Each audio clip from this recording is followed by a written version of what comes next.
Hi masters, అందరికీ నా హృదయపూర్వక నమస్సుమాంజలి. ధ్యానశాస్త్రం 11వ అధ్యాయం. ధ్యానంలో వివిధ దశలు.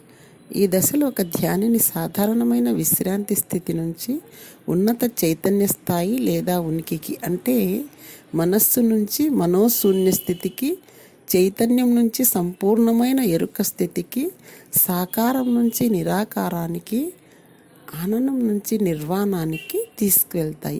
ఈ దశలన్నీ కూడా ప్రత్యక్షానుభూతి ద్వారా మనం అంతరంలోకి ప్రయాణించే వివిధ స్థాయిలు.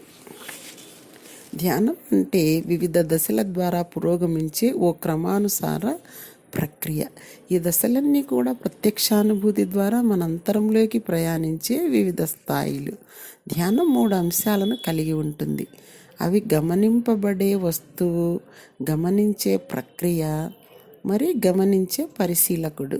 ధ్యానంలో మన ఎరుక స్థూల వస్తువు నుంచి దాని సూక్ష్మ భాగాలకు తరలి వెళ్తుంది. ధ్యాన ప్రక్రియలో 5 కర్మేంద్రియాలు మరియు 5 జ్ఞానేంద్రియాలు, అన్నింటితో పాటు మనస్సు కూడా పాలు పంచుకుంటుంది. ఎందరో గురువులు ధ్యాన దశలను ఎన్నో విధాలుగా వివరించినప్పటికీ ధ్యానంలో ముఖ్యంగా 3 దశలు ఉంటాయి. మొదటి దశలో ధ్యాని శరీరం మరియు మనస్సు పట్ల చైతన్యంతో ఉంటాడు. రెండవ దశలో ధ్యాని మనస్సులో ప్రవహిస్తున్న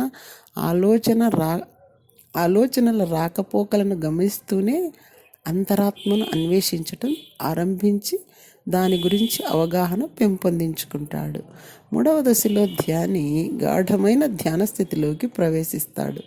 ఈ స్థితిలో ఆలోచనలు శూన్యంగా మారి శ్వాస కూడా అనుభూతి చెందలేదు. గౌతమ్ బుద్ధుడు 5 ముఖ్యమైన ధ్యాన స్థితులను సూచించారు.